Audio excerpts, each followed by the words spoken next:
Okay, let's see. Maddie, can I do the word problem from the quiz? Yes.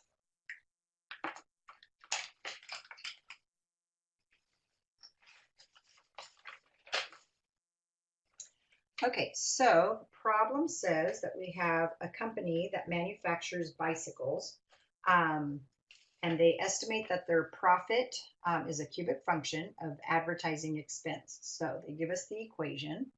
Right, this is quiz number 20. All right, so they give us the equation P of X equals negative x cubed plus 6x squared minus 2x minus 3. All right, so it says where P of X is the profit, okay, so my Y value is the profit, and X is the advertising expense, and both of those are in thousands of dollars. Okay, so the first thing they ask you to do is plot the graph of P of X for X is -1 to +6. So showing you the synthetic division by doing a table. We'll review synthetic division for anybody who needs that. So I'm putting the coefficients of my polynomial -1, 6, -2, and -3 above my horizontal line. And then they're asking us to go from -1 to +6. So I'm going to do -1, skip 0, which I'll talk about in a moment, then 1, 2, 3, 4, 5, and 6. Okay, so before I start synthetic division at all, we already know one point is the point 0, -3, and I'm putting it here first because that first line that I wrote above the horizontal line of coefficients, -1, 6, -2, -3, those are the coefficients of your polynomial. And if you look at the four terms, the first three terms have x's in them. And so if you plug in 0 for x, you get -3 for y. So you already have a point before you ever start your synthetic division. It's 0, -3. All right, then synthetic division. Here are the three steps. You bring down your first term, so that's -1. You multiply the number to the left of my vertical line. -1 times -1 is +1. I add it to the 6, and get 7, and that's what I write down as the result. Okay, then you multiply again, you get -7, add it to -2, that gives you -9. Multiply again, I get +9, added to -3, and I get 6. And so I know the point -1, 6. When my x is -1, the remainder 6, that's actually my y value. Okay, then I'm going to keep on doing synthetic division all the way. Okay, actually, I'm going to show you one or two, and then I'll probably just write down what the points are. Okay, so when I bring down this -1, it's the original -1 from the polynomial. So I need to ignore the middle line right there. So when I multiply, I get -1 added to 6 is 5. Multiply, I get 5 added to -2, I get +3. And then 3 added to -3 is 0. So this is one of my zeros, +1. Okay, all right. As I continue, I'm going to get 9. I'm just going to write the remainders, 18, 21, 12, and -15. All right, so you do your synthetic divisions for all of those. This gives you 1, 0, 2, 9, 3, 18, 4, 21, 5, 12, and 6, -15. Okay, so those are all the points that we're going to need for our graph. Let me go to the next page. Okay, when I go to graph this, you absolutely need to tell me what, straight, what your scale is going to be. And the test specifically told you to scale the y-axis. Okay, all right, so I'm going to go from x equals -1 to +6. 1, 2, 3, 4, 5, 6. Okay, so when I look at back on the previous page at my points that I have, I noticed that the lowest negative is -15 and the highest positive is +21. So I think going by threes is reasonable. Okay, so when I do my y-axis, I'm absolutely going to label that first tick mark 3 so that anybody looking at my graph knows exactly what my scale is. Then I'm going to go up to 21, so that's 2, 3, 4, 5, 6, 7 tick marks, and I'm going to label that highest point of 21. Okay, for the negatives, we said we wanted to go down to negative 15, so I'm going to do 1, 2, 3, 4, 5 tick marks and label at negative 15. Okay, so label your highest point and your lowest point that you have. Okay, now I'm going to plot my points. Let's see, I have negative 1, 6, so that's going to be right here. I'm going to label the 6 on the y-axis. Don't forget I have 0, negative 3, so that's right here. I should probably be using a different color. And I'm going to label that negative 3 also. Okay, then I have 1, 0, there's a 0, x-intercept. Okay, 2, 9. Label the 9.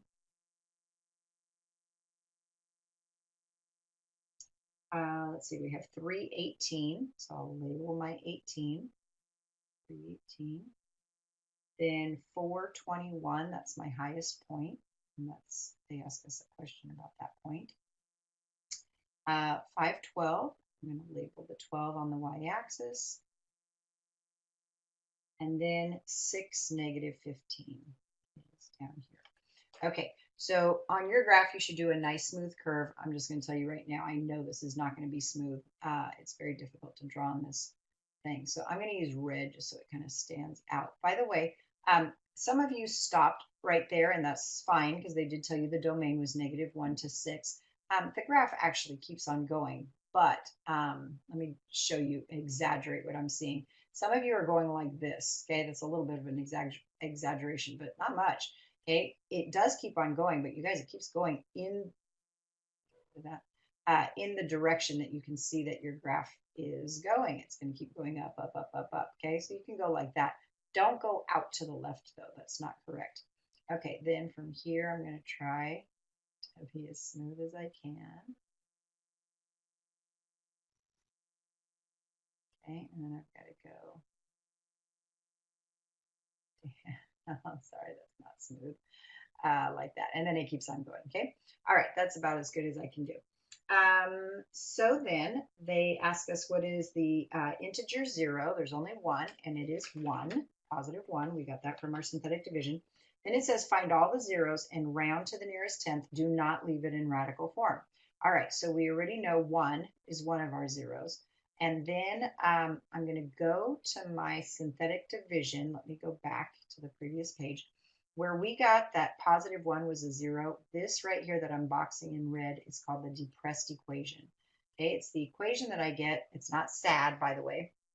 It's the equation that I get when this polynomial technically is being divided by x minus 1. So when you take x cubed and divide it by an x to the first, that makes this negative 1 no longer the coefficient of x cubed. It's negative x squared. So your polynomial went from an x cubed down 1 degree to an x squared. That's why it's called a depressed equation. Okay, then the 5 stands for plus 5x and then plus 3.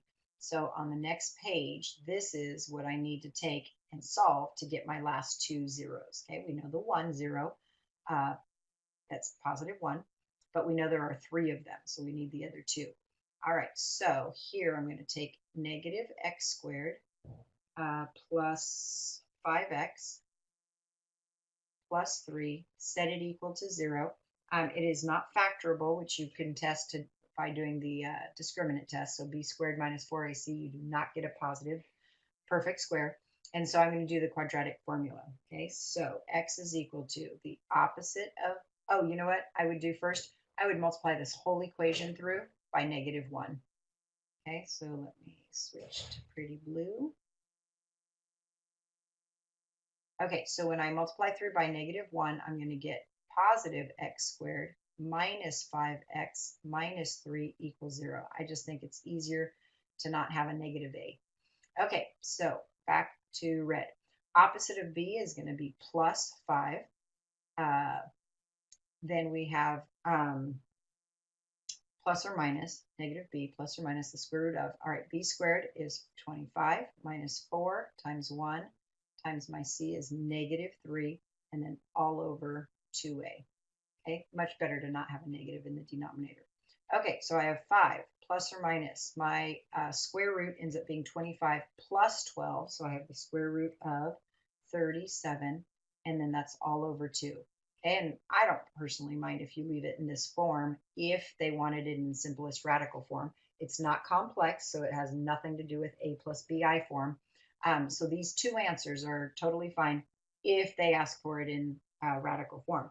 But the directions specifically said round to the nearest tenth, do not leave in radical form. So when I do 5 plus the square root of 37 and then hit enter and then divide by 2, I get approximately positive 5.5. And if you look at your graph, you can see that that totally makes sense. I have a 0 right here, an x-intercept, going through the x-axis between 5 and 6. So that 5.5 totally makes sense. Okay, and then I take my calculator and I do 5 minus the square root of 37, hit enter, and then divide by 2, and you get negative 0.5, negative 0.5. And if you look at your graph, that again makes perfect sense where I just put my arrow. There's an x-intercept between 0 and negative 1. Okay, so those are your 3 zeros. There are 3 real zeros because the graph goes through the x-axis 3 times. All right, and then part D asks you to use the graph to estimate the maximum profit. That is where you absolutely need to understand what your x and y variables stand for. So if I go back to the previous page, remember I had said right here that P of x, my y, is my profit, and I didn't show it, but x is my, what do they call that? Advertising expense. I'll just write expense. Okay, so this is asking what's the maximum profit? Okay, so that means I want to know what's the highest y value. Well, look at my graph. This right here that I'm circling and putting an arrow, that's my highest y value. And good thing I had labeled my y-axis, right? It's at 21, but remember it stands for thousands of dollars. Okay, so for part D, they're asking what's the maximum profit. It's $21,000 is their maximum profit. This was C, by the way.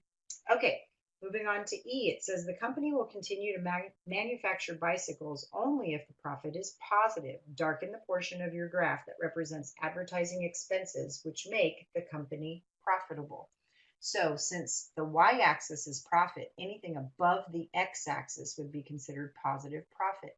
However, there's a part of the graph that goes to the left of the y-axis that is also above the x-axis, and that's positive profit, but it doesn't make sense to have a negative x because that would represent negative advertising expense. Okay, and that doesn't make sense. We spent negative dollars. That doesn't make sense at all.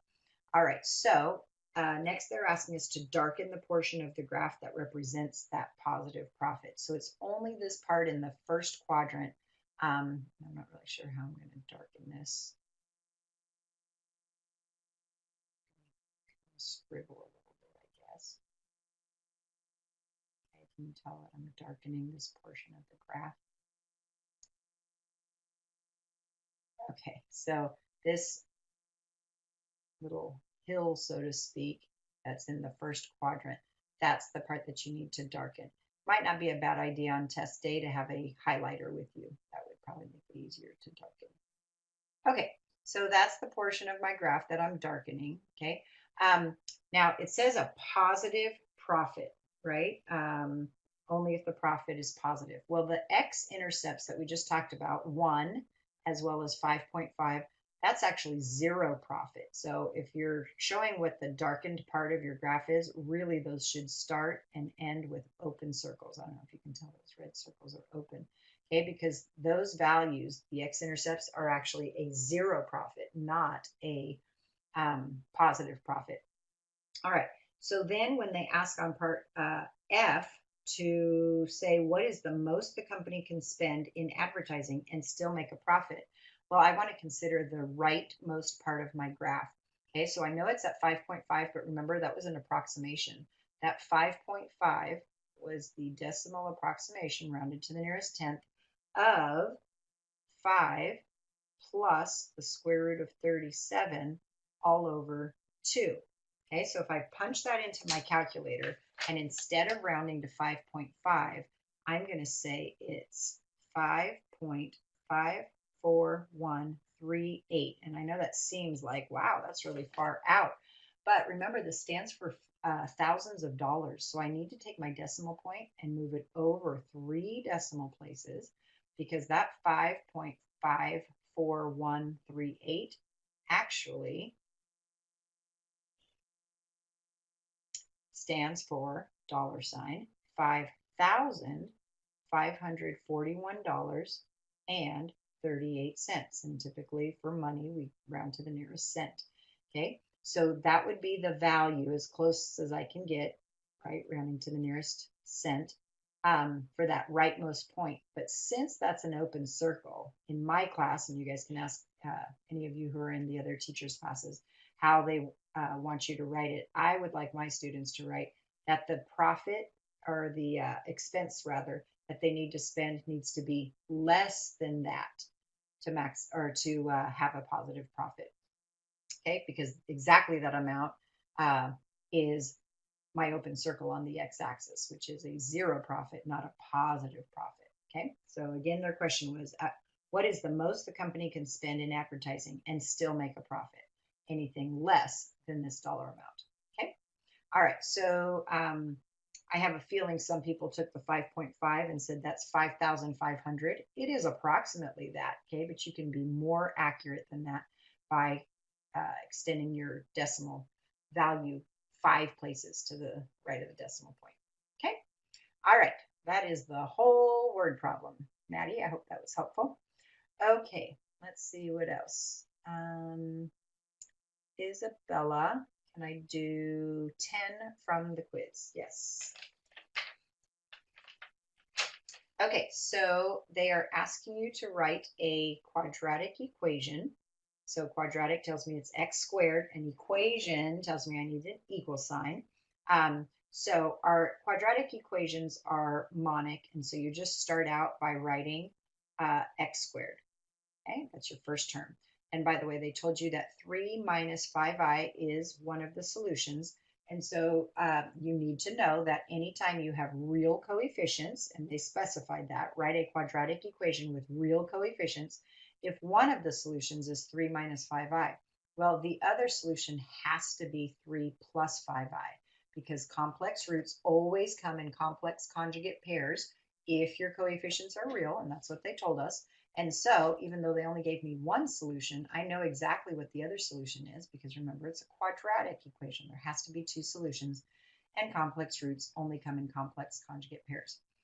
Okay, so the pattern is, I'm going to write the pattern first, and then we'll do this actual problem. So you write x squared first, then you're going to write the opposite of the sum. I'm going to call my first solution s sub 1 and the second solution s sub 2. So the opposite of the sum of the 2 solutions, that's going to be your coefficient of x. So let me underline this. This is the opposite, that's the minus sign, of the sum. So I'm going to, for this problem, add the 3 minus 5i, and then add that to 3 plus 5i. And when we go to write our equation, we'll write the opposite of that sum. And then the third term is going to be plus s sub 1 times s sub 2. So that's just the product of the 2 solutions. And then to make it an equation, I'm going to write equals 0. Ta-da, it's an equation. Okay, so I'm going to write for this problem. Let me switch colors. I'm going to write x squared. There's my first term. I'm going to add this 3 minus 5i plus the 3 plus 5i. Well, the 5i's cancel, and I get 6. So my sum is 6. So my middle term is going to be the opposite of 6. So negative 6x. And then finally, I want to multiply these 2 solutions to get the product. Okay, so the 3 times 3 is 9. My outers and inners are going to cancel, because I get positive 15i and then negative 15i, those cancel. And then next, when I do this times this, I really think you should do it in 3 baby steps. So first I'm going to say negative times a positive is negative. That's baby step 1. Baby step 2 is, what is 5 times 5? It's 25. And then I times I is I squared. but we know y squared equals -1, and so -1 times -25 is plus 25. So 9 plus 25 is 34, and that is the product. And so my third term is plus 34. And then to make it an equation, I write equals 0. And that's your final answer. Okay. All right. Let's see. All right, Isabella, I hope that was helpful. All right, Maddie, number 13 on review is finding a quadratic equation from 2 plus rad 3 and its conjugate. Okay, so it's the exact pattern that I just talked about, so let's go ahead and do that one. Okay, so it's 2 plus rad 3, and then the conjugate would be 2 minus rad 3. Okay, so I'm going to write x squared. There's my quadratic monomial, my monic quadratic term. Okay, x squared. I'm going to add my two solutions. The rad 3's are going to cancel, so I get a positive 4 for the sum, but we want the opposite of the sum. So negative 4x is my middle term. Okay, and then finally, I multiply these together, which multiplying conjugates is pretty easy, so it's not that big of a deal. My 2 times 2 is 4. My outers and inners are going to cancel, and then I get minus 3. So that equals 1. That's my product, and so I get plus 1, and then set it equal to 0 to make it an equation. And there's your quadratic equation that has 2 plus or minus rad 3 as the solutions. Okay, all right, thanks, Maddie. Okay, can I go over how to use a depressed equation? Well, I did. Let me go back. Let me go back to page 1. Okay, so when we had done all of these synthetic divisions, 7 synthetic divisions, I only, out of all 7 of those, got 1 0. It was here at positive 1. Okay, and so I used that red boxed depressed equation to write what that is equal to. Okay, so I wrote it here to the left in this red circle. I put -1 x squared, and I know it's x squared because Bear, is that you? Come here, Bear. Bear, come say hi to my students. Come here. Come here, puppy. Bear, come here. Hi. Say hi to my students. Say hi. Here, let's fix your little scarves. You look all cute for my students. Okay, now say hi. Hi, everybody. Good luck on your test. Bear, look at the camera. Look at the camera. There's my boo bear. All right. Okay, go get him, Bear. All right, there's your little bear, your puppy. What's the word I'm looking for? Puppy break. Okay, back to this. So the original -1 at the top of the synthetic division, Maddie, is the coefficient of x cubed. But because we just divided by x minus 1 by doing synthetic division with that positive 1 there, that means my depressed equation is going to have a degree of 2, okay, 1 less than what we had to start out with. So it's -x squared plus 5x plus 3. And then on the next page, I took that over here on the right-hand side, and I multiplied it through by a -1 first so that I have a leading coefficient that's positive. That makes it much easier, especially when you're doing quadratic formula. And also if you were factoring, but this was not factorable. Okay, so I used that depressed equation to get my last two roots or zeros or solutions. Okay, I hope that made sense. Okay, Andrew, is sine, cosine, tangent on the test? Sine, cosine, tangent? We haven't started doing trig yet. No, it is not on the test. I don't know where that's coming from. Okay, Caitlin, can I do 20 and 10 on the review? I'm sorry, but I don't have the review with me. I apologize. If somebody can, Caitlin, if you can type what the actual questions are, I'll be happy to do those, but sorry, I didn't bring that review with me. Okay, upper and lower bounds. Sure. Okay, and actually I'm going to look at Caesar's question number 10. Oh, Caesar, if that's the review that you're talking about, I don't have that. Okay, so I need you guys to write what it is. Sorry about that. Okay, so for upper and lower bound, I wanted to see what Caesar's question was to see if it happened to be a question about finding the upper and lower bound. I'll just use the one from the quiz then.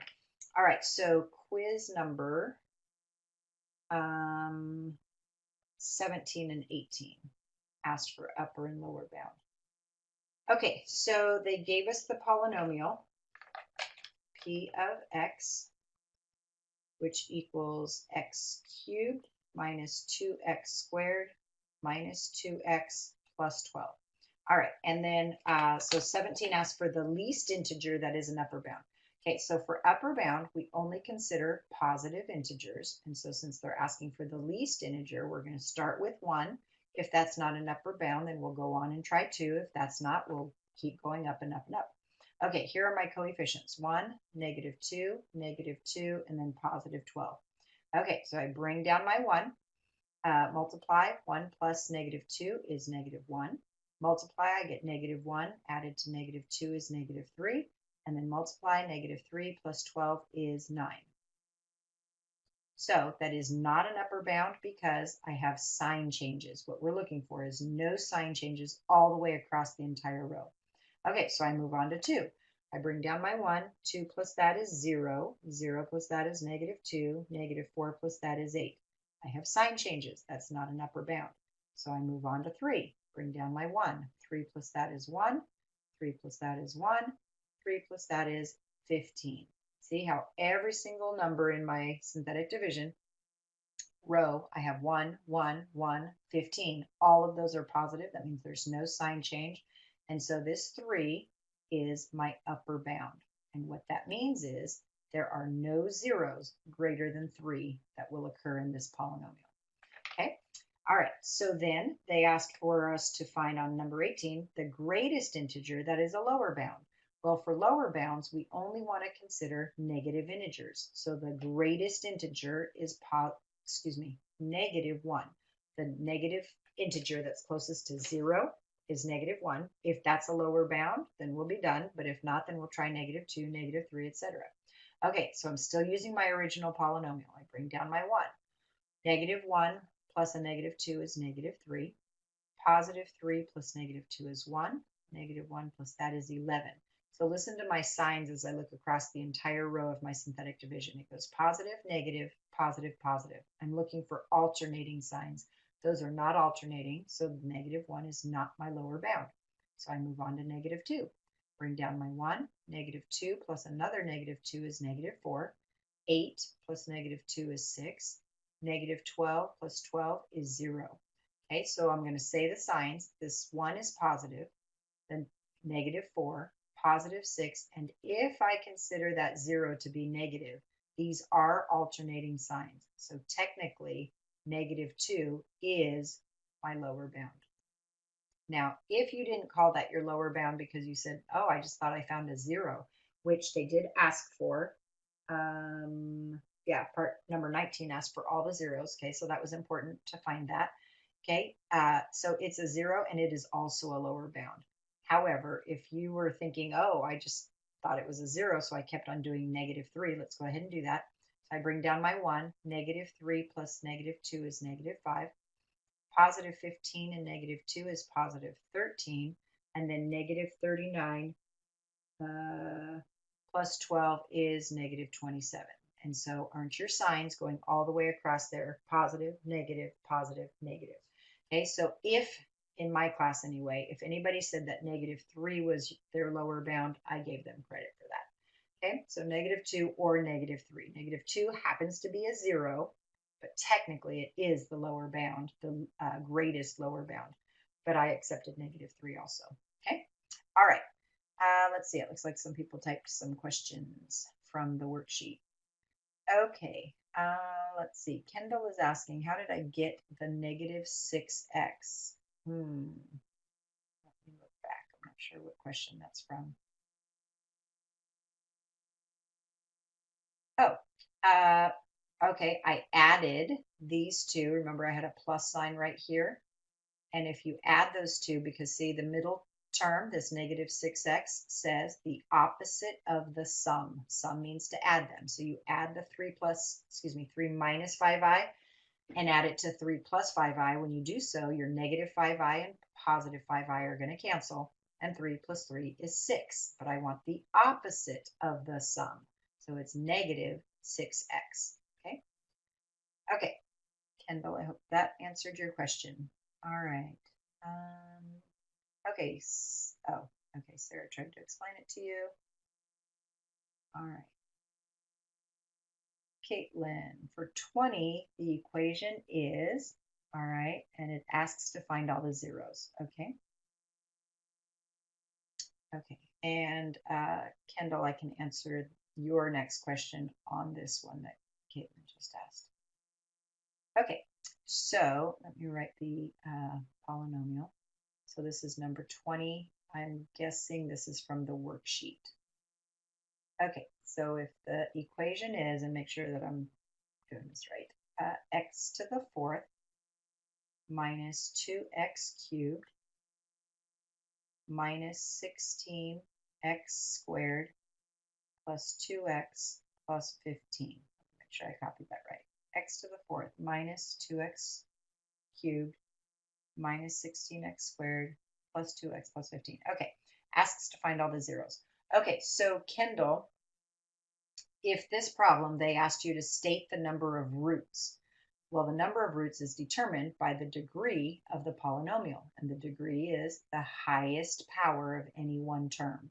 Okay, so if they say the highest degree, it means out of all the terms, the degree 4 is the highest degree. And so that's how many roots there will be. 4 roots. I could say 4 zeros. I could say 4 solutions, okay, if you set your equation equal to 0. Okay, and then Caitlin's question, this specific problem says, find all the zeros. So that's what we're doing, is we're looking for 4 zeros. Okay, if they didn't give you any clues whatsoever or ask you any other questions, for instance, a problem like this could ask you what is the upper bound and what's the lower bound, and then as you're doing that, you're going to find your zeros.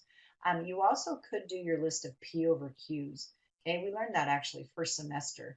And so the P's come from all the factors of 15, and the Q's come from all the factors of the leading coefficient, which is a 1. So I'm not going to have any fractions here.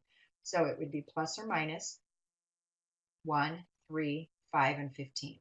Okay, so what this means is it's a list of possible rational zeros. List of possible, and your book doesn't really emphasize this so much in this chapter, list of possible rational zeros. So if there are any zeros in this to this polynomial, which is going to have 4 zeros, if they are rational, it'll come from this list of 8, positive 1, 3, 5, or 15, or negative 1, 3, 5, or 15. Okay, you know what? I think I'm going to just practice Descartes' rule of signs just to kind of review that with you and also show you how sometimes it can be helpful. I'm going to put a plus sign and circle it, a minus sign and circle it. Okay, I'm going to look at my terms of my polynomial and consider what each term is, positive or negative. So the first one's positive, second one's negative, negative, positive, positive. So I see 1, 2 sign changes. So you write 2. Since there are 2 sign changes, I'm going to subtract 2 from that and get 0. So there are either 2 or 0 positive real roots to this polynomial. Now I'm going to plug in a negative 1 and consider the sign of each term. So plugging in negative 1 to the first term gives me a positive. Second term also gives me a positive. Third term gives me a negative. Fourth term, negative. And the fifth term is positive. That is 2 sign changes. So again, I get 2 or 0. And while I'm at it, I'll show you how to summarize that in table form. So plus and minus signs, those are for the reals for my first 2 columns, and then anything else is going to be imaginary. Okay, so I'm going to go 2 positives with 2 negatives. That row right now adds up to 4 real roots, and we know the degree is 4, so there are only going to be 4 roots. That means there will be 0 imaginary roots. Okay, I'm going to take the 2 for the positive and group it together with the 0 for the negative. So if I have 2 positives and 0 negatives, that's only 2 roots. That means the other 2 will have to be imaginary. And they will be complex conjugates, and those come in pairs. So it makes sense that I got 0 for the first row and 2 for the second. You have to have even numbers in the third column. Okay, next I'm going to go 0 paired up with 2 and 0 paired up with 0. Okay, so I'm doing all the different combinations of 2, comma 0 with 2, comma 0. All right, third row here adds up to 2. That means there will be 2 imaginaries. The fourth row adds up to 0 so far, so that means there will be 4 imaginary roots. Out of my Descartes' rule of signs, I actually know absolutely nothing. I know there's either going to be the first, second, third, or fourth scenario. And once we figure it out, then we'll know which one it is, and then Descartes will kind of confirm. Okay, but this isn't very helpful, but you do need to know how to do Descartes' rule of signs. Okay, I'm a little nervous to start my synthetic division on this page because I won't have enough room, but I've got all the information right here, so I'm going to go ahead and start. Okay, my coefficients are 1, -2, -16, 2, and 15. Okay, so I'm just going to start with the positives. I have no idea, so I've got to start somewhere. So I bring down my 1. 1 plus that is -1. -1 plus that is -17. Here I get -15, and look at that. We got lucky right away and got that +1 is a 0. Okay, I probably would go on and try, if I'm only looking for zeros, see, here's where you have to know what the directions are for the problem. If they're going to ask us to graph, then I absolutely would do synthetic division with 2 and 3 and 4 and 5, possibly that far, until I find an upper bound. Okay, but if I'm only looking for zeros, let me go back. I would do 2 and 3 and 4 and so on, even though it's not in my list of P over Qs, because I'd be looking for points to be able to graph my function. But if they're only asking for zeros and they're not going to ask me to graph, then I wouldn't waste my time trying 2. I would skip to 3 because 2 is not in my list of P over Qs. That's where the list of P over Qs can be helpful. Okay, so I'm going to assume that they're only asking us to find the zeros, so that's why I'm skipping to 3. Okay, I'm going to bring down my 1. 3 plus that is 1. 3 plus that is -13. -39 plus that is -37. Okay, I'm going to get a very big negative number here, okay? And I'm just looking for zeros, so that doesn't interest me. All right, I'm going to skip to 5. 5 plus that is 3. 15 plus that, -1. -5 plus that, -3. And look at that, I just got another 0. Okay. So I have 2 zeros, and then here's where somebody had asked me a question about how to use depressed equations. This is really critical. Both of these problems, or both of these lines of synthetic division, I have a depressed equation, but we started out with x to the 4th, so both of these depressed equations are x cubed. I cannot solve an x cubed equation. Okay, so watch what I'm going to do. I'm going to do it on the next page, but let me set it up here.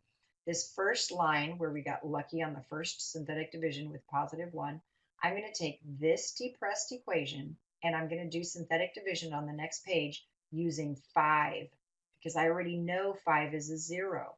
Okay, and what that's going to do is take this depressed equation, which is an x cubed, and then when I do synthetic division with 5, it's going to give me another depressed equation that is x squared. And that's how we're going to find our last 2 of the 4 roots. Okay, so on the next page, I need this x cubed. I'm going to have to go back and forth. X cubed minus 1x squared minus 17 minus 15. All right, minus 17x and then minus 15. Okay, that I'm going to take and do synthetic division with that. So let's go 1, -1, -17, -15. And I'm going to do synthetic division with 5 that I already know is a 0. Okay, so this isn't anything like, oh, wow, we found another 0. We already know 5 is a 0, but watch what happens. I bring down my 1. 5 plus -1 is 4. 20 plus -17 is 3. 5 times 3 is 15. 15 plus -15 is 0. I already knew that was going to give me a 0, right? But here's the deal. This thing that I'm boxing in black is my depressed equation, and it is now x squared plus 4x plus 3. See, I took a depressed equation from the previous page, here boxed in red. That was an x cubed depressed equation. I did synthetic division again with it with the +5, and it gave us the next depressed equation that is now an x squared. So I'm going to set that equal to 0 and solve for x. Now that happens to be factorable. Notice that when I was doing my synthetic division, I never got to the negatives because as soon as I got 2 zeros, I realized that I could find the last 2 by doing what I just did. Okay, so I'm going to get x and x. This is going to be plus 3 and plus 1. And so I get two negative answers, -3 and -1. And so now I know all four of my zeros. From the previous page, I have +1 and +5. And then from solving that quadratic, I have -3 and -1. Okay, so the four zeros are right here. Now they all happen to be integers, rational zeros from my list of P over Qs. That doesn't always happen. If these last two, instead of being -3 and -1, had been like 2 plus or minus rad 3, then you can't find those using synthetic division. This is the only way you would be able to find those last two. Or if they were imaginary, that certainly happens quite often. And we could have gotten, for example, 2 plus or minus 3i. You wouldn't have been able to find those using synthetic division. You'd only be able to find them using the quadratic depressed equation. Okay, there you go. That covered actually quite a bit of our chapter. Okay, let me see what all these comments are. Okay. Caitlin, for number 10, z equals 5 minus 8i, and it asks to find the absolute value. Okay, that's a very good question because I think a lot of people forget what the absolute value of z means. All right, so if z equals 5 minus 8i, when they say find the absolute value of z, I bet you if this was on a test, a bunch of people would write 5 plus 8i. The absolute value of z does not mean just make everything positive. Not at all. It means if I were to plot this point, this complex number, 5 minus 8i, on my complex number plane, which, reminder, x-axis is the real part of your complex number and the y-axis is your imaginary part. So from the origin, I go to the right 5 and then down -8. So this point right here represents that number z, 5 minus 8i. Well, the absolute value of z means what's the difference, distance from that point to the origin. That's what it's asking for. And you guys know that absolute value stands for distance, so that should totally make sense.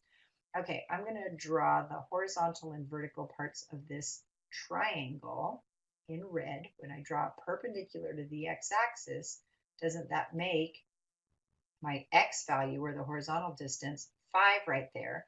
And then even though this is really a -8 because it's going down, the distance is 8. Well, if this hypotenuse of my right triangle is the absolute value of z, then doesn't the Pythagorean theorem hold true? So I'm going to go 5 squared plus 8 squared equals the absolute value of z squared. So we get 25 plus 64, that's 89, but that's the absolute value of z squared. I want to know what the absolute value of z is, so I take the square root. Technically, I should be saying plus or minus. However, this is a distance, so I'm just going to write the positive, and that's my answer. Okay, the square root of 89 is the distance from that point to the origin. Okay, good question. Alrighty, let's see. Kendall, is the lower bound always a negative x value? Yeah, we consider for upper bounds only positive integers and for lower bounds negative integers. Every once in a while, you'll be doing like synthetic division with -1 and you'll go, oh, that's an upper bound because there's no sign changes. Okay, just as a general rule, we use positive integers, consider positive integers for upper bound and negative integers for lower bound. Okay. All right, Sarah, if the leading coefficient was a bigger number like 4, would you need to find those factors and divide with the factors of the coefficient in the end of the equation? I am not sure what you're talking about. Let me go back.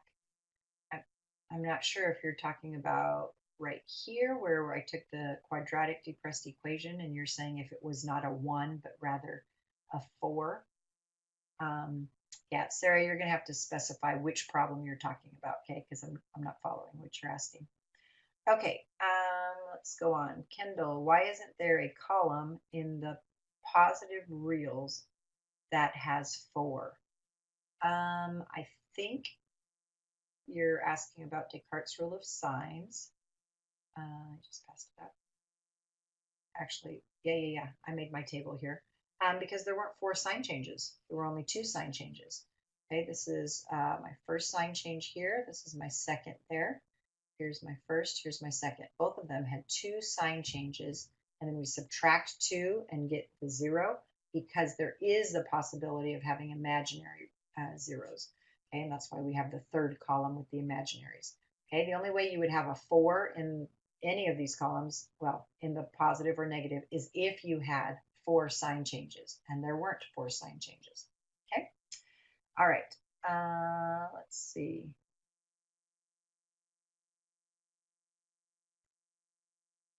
See where I am. Okay, Kendall. Also, does the P over Q always work to find all zeros? Well, let me be, actually, that's why I wrote this out. Let me box it. This P over Q list is the list of possible rational zeros. When I do Descartes' rule of signs, that the first 2 columns, the plus and minus sign, is for reals. Okay, well, I can have something, say one of my zeros of my polynomial is rad 5. Well, that's real, so it will be one of these 2 positive reals. But rad 5 is not rational. So it's real, but it's irrational. So that's the big difference between Descartes' rule of signs, which only talks about reals versus imaginaries or complex numbers, compared to the list of P over Q's, which is the list of possible rational zeros. But that's a very handy list because when you go to do your synthetic division to look for zeros, you're not going to try square root of 3 or square root of 5 or 2 plus rad 7, right? You're not going to try that. You're going to try rational numbers. And so that list of P over Q's can be very helpful. It was very helpful in this question because I had no idea what the 4 answers were. And I just did 3 synthetic divisions here. And then on the next page, I did 1 more to get that depressed equation to show you guys. And we got all 4 of the roots like that. Okay, so pretty easily. All right. Let's see. Okay, so Sarah is saying, oh, P over Q. Okay, let me do an example of a kind of complicated list of P over Qs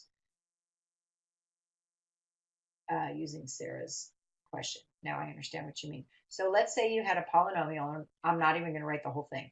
Say we had 4x to the third plus blah, blah, blah, blah, blah. I don't care what that stuff is. And then my last number is let me go minus 8, I guess. Okay, so from here, I'm going to get my P's, and from here, I'm going to get my Q's. Okay, so let's go ahead and do that just to show you guys. So you're always going to have plus or minus. Okay, so factors of 8 would be 1, 2, 4, and 8.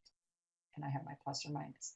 Then for Q, if it's a 4, like Sarah had asked, okay, that list of Q's will be plus or minus 1, 2, and 4. Okay, I'm going to go very systematically, but this is going to make my numbers all be out of order. Okay, I'm going to write P over Q is plus or minus. I'm going to take this first P of 1 and I'm going to divide it by all 3 Q's. Okay, so watch what I get. First I get 1, that's my 1 over 1. Then I get 1/2, then I get 1/4. I'm done with that 1. Now I'm going to take my 2 and divide it by all 3 of those Q's. So 2 over 1 is 2, but 2 over 2 is 1, and I already have that in my list, so I'm not going to write it again. And 2 over 4 is 1/2. I already have that in my list, so I'm not going to write that either. And I'm done with my 2. So then I move on to 4, my third P, and I'm going to divide it by each of these Q's. When I divide 4 by 1, I get 4. 4 over 2 is 2. We already have it. 4 over 4 is 1. We already have it. So I'm done with the 4. And lastly, excuse me, I'm going to take the 8 and divide it by each of those Q's. Excuse me, I get 8, and then 8 over 2 is 4. We already have it. 8 over 4 is 2. We already have it. So this is actually not that long of a list. I thought we would have a lot more, but we kept getting duplicates, okay? I like to put my list of P over Q's in order. So 1/4 is the smallest, then 1/2, then 1, 2, 4, or 8. Okay, so if this polynomial, which I know I didn't write the whole thing, has any real and rational roots, they will come from this list. Okay, so I know for sure 3 will not be a 0. 5, 6, 7 will not be a 0. 1/3 will not be a 0 because they're not in my list. Okay, that's how the list of P over Q's can help you. That is not emphasized in your book. I think somewhere, maybe on a worksheet, they said to do the list of P over Q's, but notice on your quiz, they never even asked you for that. I kind of wish the book would emphasize it more because it can be helpful. Okay, how are we doing on time? We have 10 minutes left. Okay, Jack, will this be watchable tomorrow? And if so, where would I find it? Okay, so let me tell you where you can watch it actually tonight. As soon as I finish this, I'm going to post it on Adobe Connect. I can do it right away. You might have to refresh your Adobe Connect listing, okay? But when you go to the LoSal website and you click onto Griffin Virtual Lab, and then it shows you that blue oval that you click on. It says this site has moved. You click on that, and then you get the, I don't remember if they're blue or red. You get all the different little classes, okay? Algebra 1, Geometry, Algebra 2, Trig, okay? To the right of that, it says the recordings. I think it's like the list of recordings or something like that. You might have to refresh, do the little, circle arrow thing to refresh that. And you should see Algebra 2 Trig. I called this Chapter 10 Review 2020. Okay, so that's what it's called. And you should be able to watch it tonight. However, for some reason, some of you are so stuck on it. It has to be on YouTube. It will not be on YouTube until tomorrow afternoon. Okay, so, but that's why I do it 2 days early so that you can watch it tomorrow if you want to. All right, so it'll be on Adobe Connect about 5 minutes after we finish, and it'll be on YouTube sometime tomorrow, assuming the IT department at school takes care of what they do. All right, you're welcome, Jack. Okay, Sarah, got it. Those are what you use to plug in for synthetic division, right? I wouldn't call it plugging in, but what you use to do synthetic division with. Yes. Okay, Ryan, wait. So from here, would you make a Descartes chart and see if you have to find a negative or positive? See, Descartes' rule of signs isn't always helpful. Sometimes it is very helpful, and other times, not so much. So let me go back to that big problem that I did. These were our final 4 solutions. So let's analyze them. They happen to all be real and rational. Okay, so they actually came from my list of P over Qs. But the last 2, if you recall, I got from just solving the depressed equation. So I have 2 negatives and 2 positives. Well, let's go back to my Descartes rule of signs and see if that is confirmed. I'm going to circle it in green. 2 negatives and 2 positives. They were all real. And so that top row is what ended up happening. 2 positive reals, 2 negative reals, and 0 complex or imaginary solutions. Okay, there you go. So it's one of my 4 rows. I just didn't know which one it was going to be. Okay. Okay. I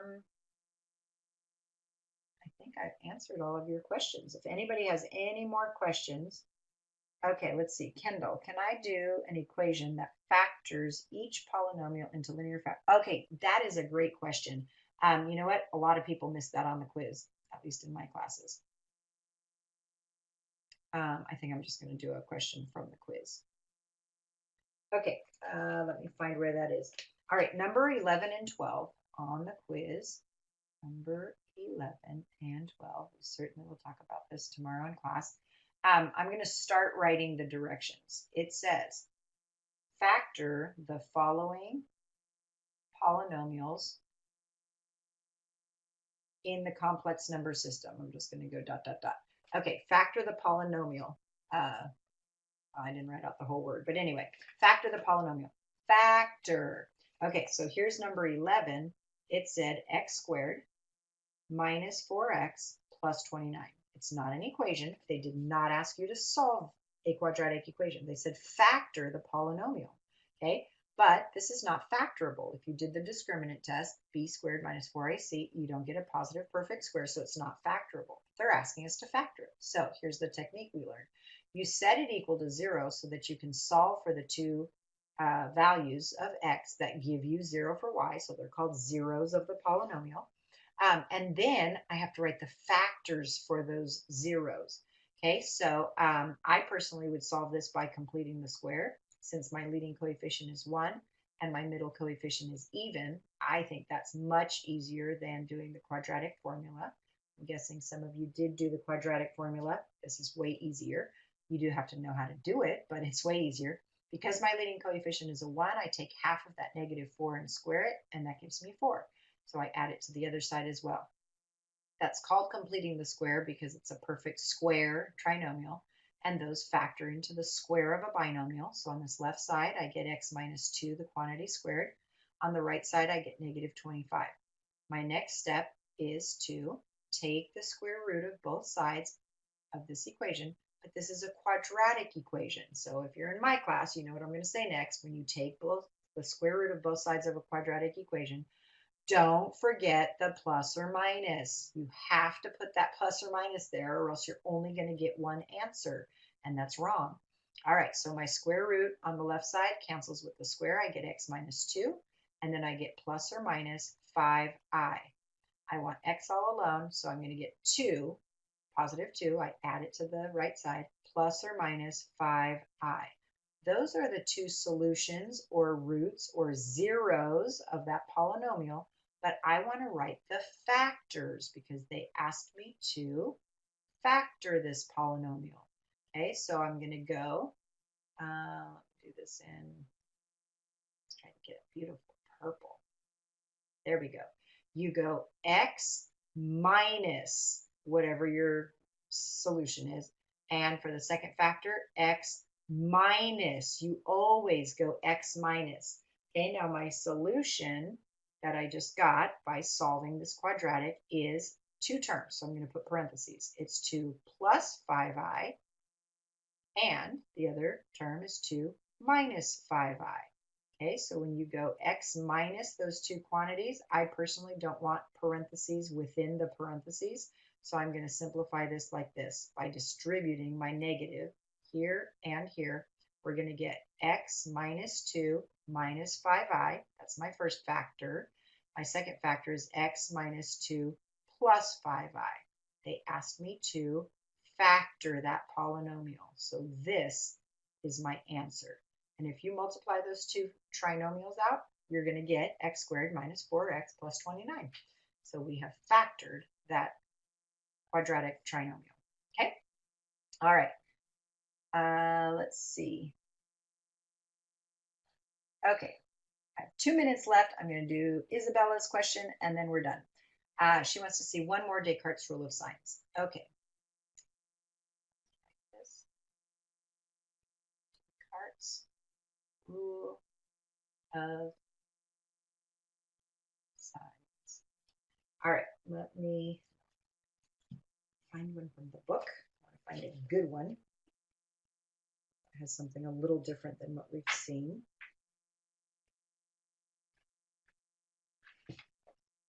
Here we go.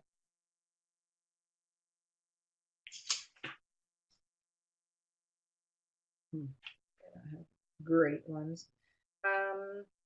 All right, this isn't that exciting, but okay, if P of x equals x to the fourth plus x cubed minus 5x squared plus x minus 6. All right, for the positives, positive reals, what you're doing is actually plugging in a positive 1 into each term and figuring out if the term is positive or negative. So when I plug in a positive 1, I get positive, positive, negative, positive, negative. Okay, that last term, there's nothing to plug in, and it's negative, so you write negative. Then what I'm looking for is sign changes from one term to the next. This positive to negative is one sign change. This negative to positive is a second sign change, and from this positive to negative is a third sign change. So I have 3 sign changes, and anytime you have 2 or more sign changes, you need to subtract 2 from that number. And so there might be 3 positive real roots, but there might only be 1. When I subtract 2 from 3, I get 1. So there's either 3 or 1 positive real roots. Okay, next, for my negatives, I'm going to plug in a negative 1. So a negative 1 to the 4th power is positive. A negative 1 in my second term cubed is negative. A negative 1 plugged into the third term, when I square it, it becomes positive, but then there's a negative 5 in front, so that term is negative. When I plug in a negative term into x, that's negative, and then negative 6 is negative. So there is only 1 sign change here. Okay, so I'm not going to subtract 2 from it because that would give me a negative. And it doesn't make sense to say there's a negative number of negatives. Okay, so here's my chart. I'm only going to have 2 rows. I've got my positives and negatives. Those are the reals, and then imaginaries. Okay, so I'm going to pair up this 3 and 1. 3 positives, 1 negative. That adds up to 4, and the degree is 4. Remember when we said the degree of the polynomial tells us how many roots or zeros there are? So since this row already adds up to 4, that means 0 complex. Okay, then I'm going to pair up this 1 with 1. 1 positive with 1 negative. As you look across the row, that adds up to 2, but there's supposed to be 4 zeros, so that means 2 of them will be complex. And this is what you need to be able to show as your answer on the test. Okay? Okay, guys, it is 8:31. We're going to stop. I hope that helped a lot, and good luck on your test on Thursday. All right, my students, I'll see you tomorrow. Have a nice evening. Bye.